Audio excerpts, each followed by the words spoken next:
An underground volcano erupts in Japan. It's a pretty sweet video. And yes, he said he needs more cowbell. Well, you know, if you need cowbell, you need cowbell. Yeah, exactly. Well, what else can you say? Check out my latest blog post at KLJB.com. Just click on the Sheer Beard link. Tonight, I'm going to be telling you just what I think about my new co-anchor. I was not expecting that. Can't wait to see. Yeah. Well, you'll have to read it, too. If your dream is to have someone scream at you on national TV, this could be your chance. No matter who wins, who you vote for, it's nice when everybody gets out there and votes and we have a true indication of what the nation truly wants. Exactly. The Cardinals gave the ball to their ace last night. That didn't work out so well. They gave it to their other ace tonight. Even in spring training, playing the Royals is a great way to get well. Thank you, Roland. We'll be right back. Good evening, I'm John Beard. Tops your news at 9. This week, Iowa lawmakers are expected to hear a bill aimed at keeping puppy mills from operating. Iowa is listed as the state with the third most working puppy mills.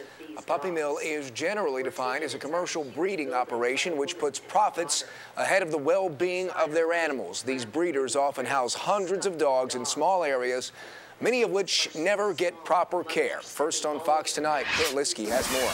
The proposed state inspections would be paid for by increasing fees on commercial breeders. I think we all look forward to the sunshine, Pat. Thank you. Harsh winter weather is taking its toll on the Midwest. We're going to begin our wrap of the damage in Kansas City, Kansas.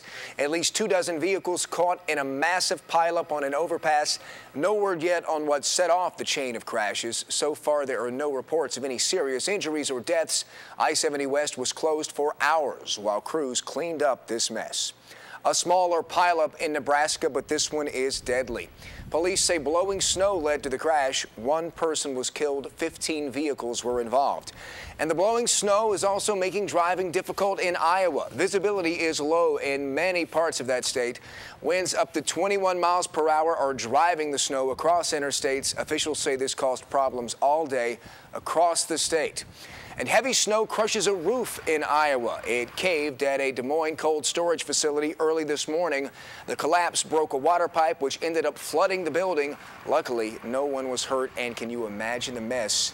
Water everywhere, freezing solid tonight like an ice rink in there. Very cold. All right, moving on now. Many people in Iowa could soon lose their unemployment benefits. That's all they want, but got to generate revenue somewhere. No money's going to come from Illinois. That state's the brokest of the broke right now. Yeah, Indiana Senator Evan Bayh will not run for re-election. Bayh is a two-term senator and was on the short list of 2008 vice presidential candidates. He also served 2 terms as governor of Indiana.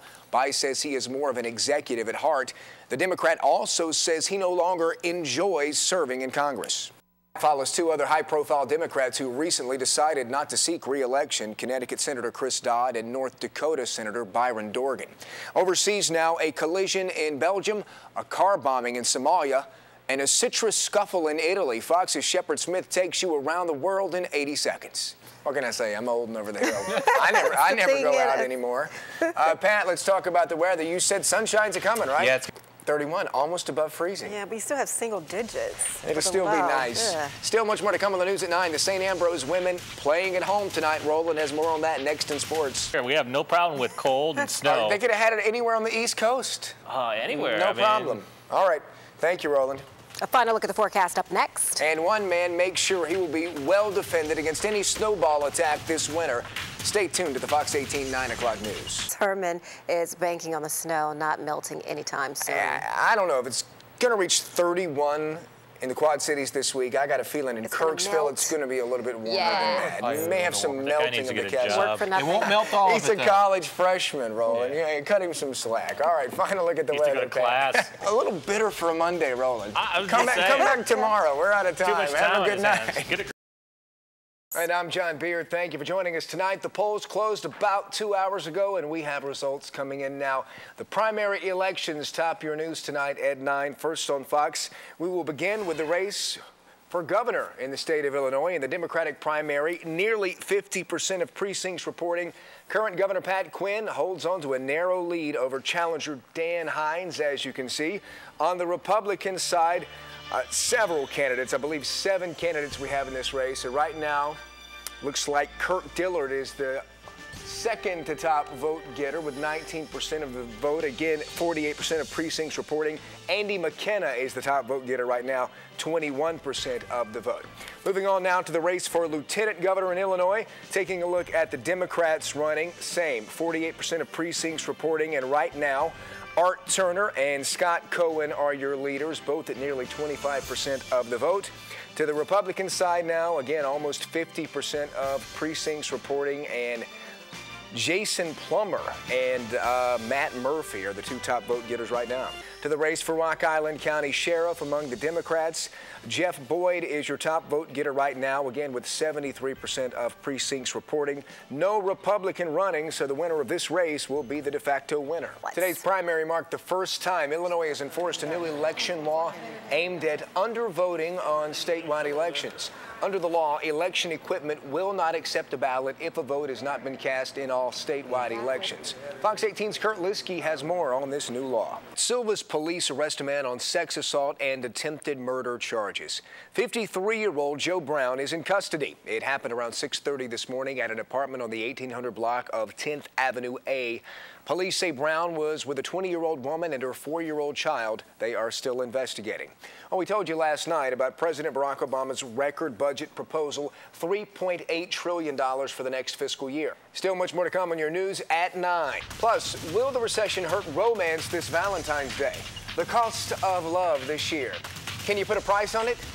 Can we ever put a price on it? That's coming up next on the Fox 18 9 o'clock news. On average, couples will spend just over $63 on each other. That's down from about $67 last year. Like previous years, men will spend nearly double the amount women spend for the holiday. Unfair. Don't feel too bad for the car, chocolate, and flower companies. Experts believe the holiday will bring in just over $14 billion this year. Overseas, flooding in Spain, fire in Russia, and a tough guy race in the UK. Fox's Trace Gallagher takes you around the world in 80 seconds. May not be set in stone. Oh, yeah? Yeah, well, other groundhogs in other states like Staten Island Chuck did not see his shadow today. Staten Island Isn't that Chuck? a nice name? Yeah. Oh, Staten Island Chuck. Wow. Okay, from Puxatawny Phil and Staten Island Chuck to Lone Oak Pat, your forecast is up next. Yeah, I blame Puxatawny Phil for that. I don't know. I don't believe in any of that. Staten You don't even Island believe Chuck. Staten I like Island Chuck. I like Still Staten more to Island. come. Bettendorf hosting Clinton tonight. First place in the MAC on the line. Sports is next. Look forward to that. All right, thanks, Pat. Of course, today was primary election day in Illinois. We'll leave you tonight with updated election results. Have a good night.